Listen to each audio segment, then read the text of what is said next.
نعمدہ ونصلی علی رسولہ الکریم اما بعد فاعوذ باللہ من الشیطان الرجیم بسم اللہ الرحمن الرحیم۔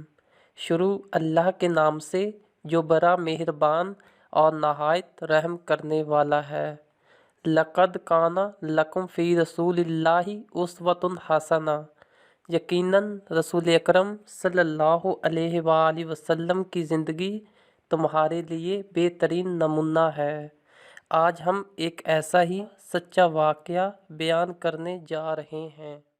جیسا کہ اسلام کے مایہ ناز مرد غازی حضرت خالد بن ولید، جنہیں ہمارے نبی اکرم صلی اللہ علیہ وآلہ وسلم نے سیف اللہ کا خطاب بخشا تھا، حمص کے ایک گمنام محلہ میں موت کے دروازے پر دستک دے رہا تھا۔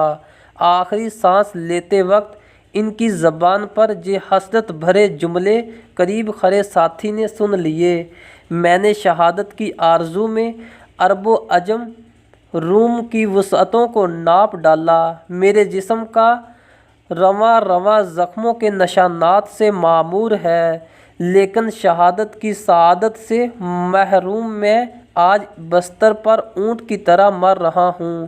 ساتھی نے یہ سن کر کہا: خالد، ایسا مت کہو، آپ کو شہادت کیسے ملتی؟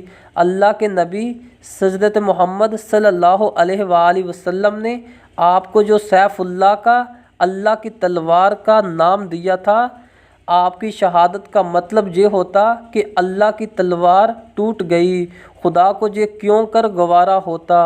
غم نہ کرو خالد، غازی کا مقام بھی شہید کی طرح بہت اونچا ہے۔